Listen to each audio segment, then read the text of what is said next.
Now at 10, 4 days. That's all that separates Washington from some spending cuts. What could they mean for us here in Florida? Plus. And the Oscar goes to Argo.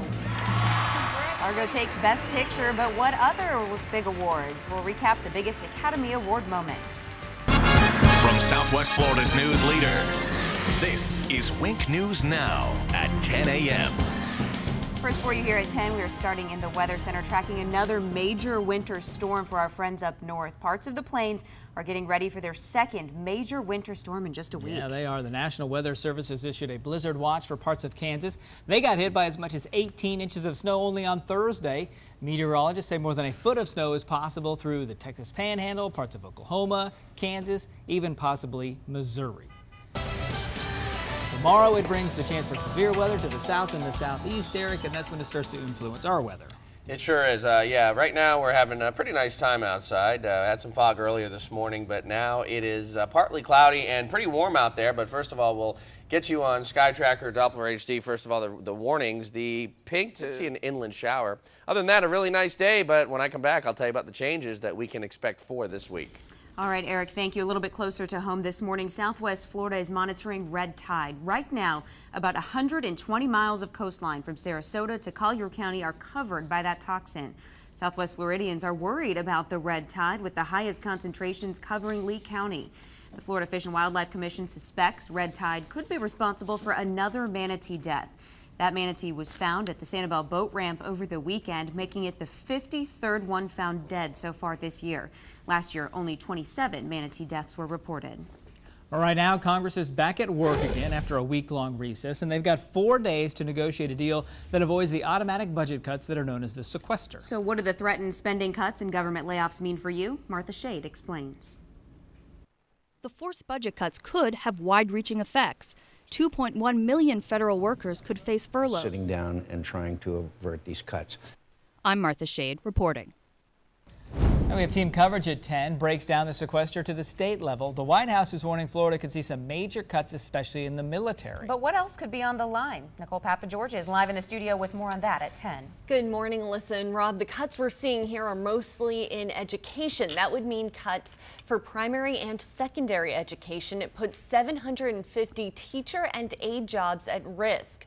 95,000 fewer students would be getting help, and about 130 schools throughout Florida would be receiving less funding. The possible sequestration also impacts education for children with disabilities. Florida could lose $31 million for about 400 teachers, aides, and staff. The state's Head Start programs would also be eliminated for 2,700 children.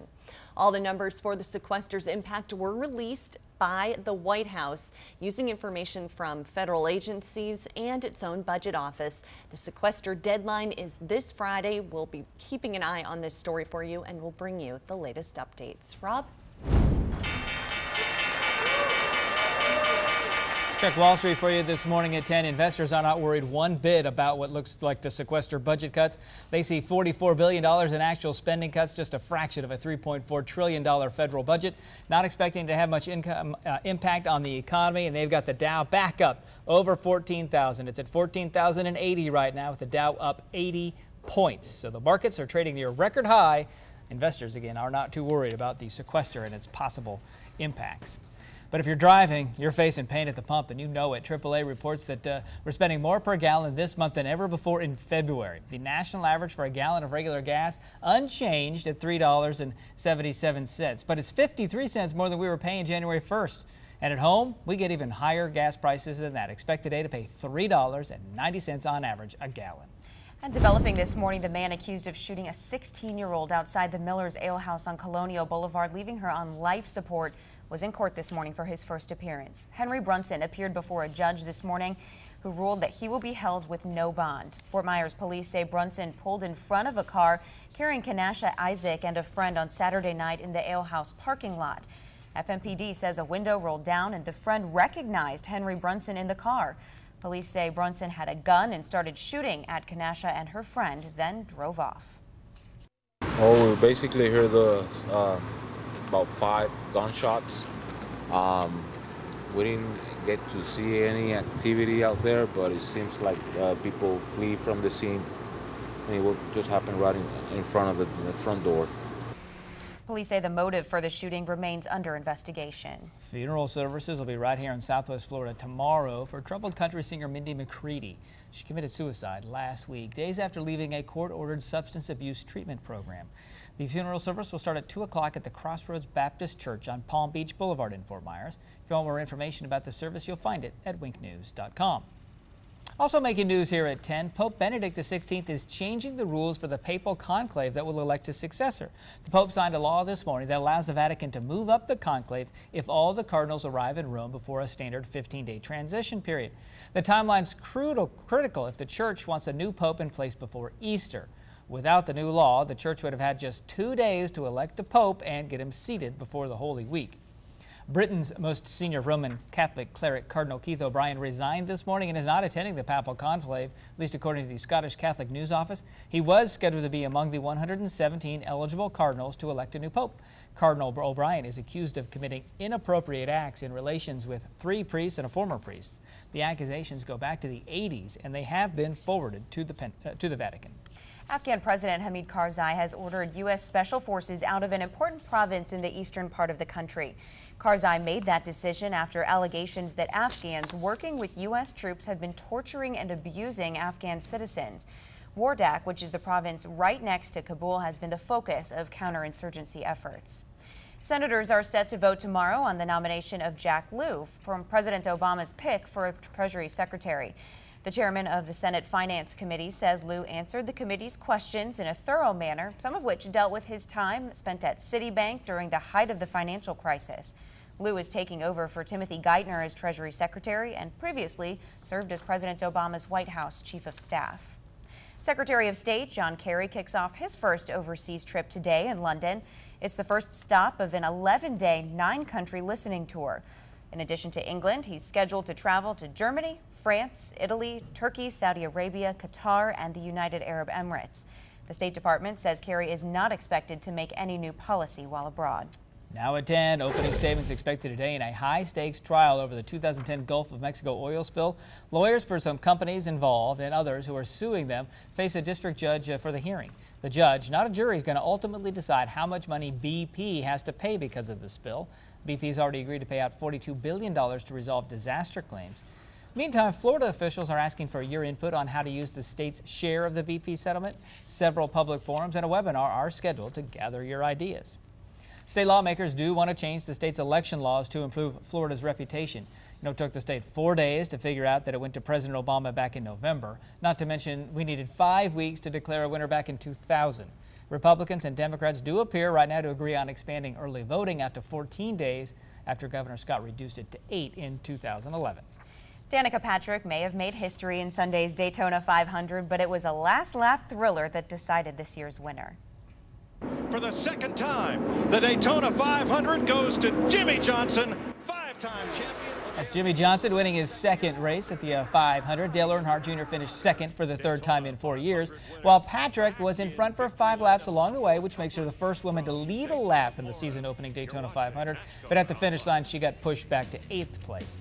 The race followed a pretty horrific crash on Saturday's a nationwide race that injured 28 fans. Still ahead at 10, and the Oscar goes to. We'll recap all the big winners from Sunday's Academy Awards and tell you who walked away with the most statues. 2 more days in the 80s, and guess what? Temperatures really cooled down. They cool down even more next weekend. I'll have the details coming up. Now at 10, Hollywood's biggest night was full of surprises. The 85th Annual Academy Awards not only included surprise winners, but a surprise appearance from First Lady Michelle Obama. So who came away with the big awards and who won the most? Edward Lawrence is going to take a look. The stars partied into the night with A-list celebrities and Oscar himself. But any embarrassment seemed to fade away as she celebrated during the many after-parties. In Los Angeles, Edward Lawrence, Wink News Now This Morning. The Life of Pi came away with the most awards Sunday, winning 4 statues. Jennifer Lawrence is now the 2nd youngest woman to win the Best Actress Oscar. Marlee Matlin was 21 when she won her Best Actress award for Children of a Lesser God. Get ready to lace up your bowling shoes and make a strike for the kids of Charlotte County. Because on Saturday, the Wise Men's Club of Charlotte County is holding its 10th annual bowling tournament, and it's looking for more teams to sign up. There's food, giveaways, and raffles going on that day, and all the money raised from the registration fees goes to the Charlotte County YMCA. We decide on where we want to spend our money, but 90% of our money goes to the YMCA. None of it goes to corporate. It all goes back to the kids somehow, some way. The tournament all happens at Treasure Lanes on Tamiami Trail in Port Charlotte. You can sign up until 12:30 the day of the tournament, and if you want for more information, it's all there on the screen. So is the number to call, 627-2780. By then, it's going to be cold. You're going to want to stay inside. That's right. Bowling, my favorite sport, and a good time to do it this weekend. Temperatures only in the 60s for afternoon highs. Oh, it's going to be chilly. So we got to enjoy today. That's right. Today and tomorrow, at least the first part of tomorrow, enjoy it. It will be warm. And right now, I'll take a live look at our Wink News Skycam. Saturday and Sunday, low temperatures, 44 on your Sunday morning.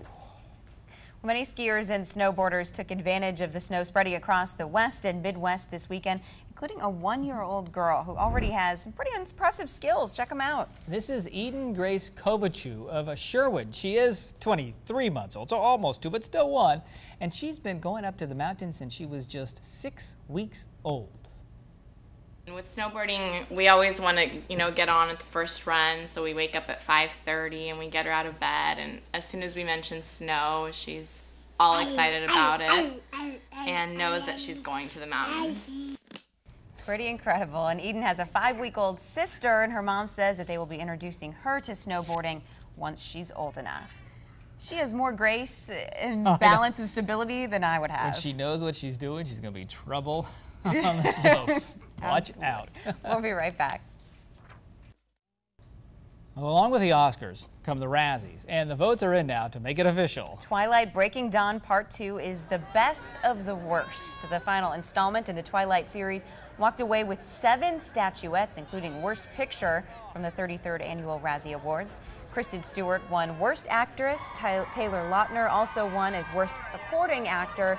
The Razzies act as an antidote to the Oscars by celebrating the worst in cinema every year, with the winner chosen by emailed ballots from members. Robert Pattinson saved by Adam Sandler. He's lucky Adam Sandler made another movie.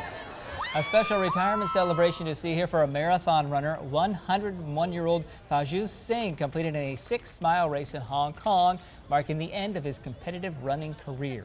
Singh's going to be 102 in April.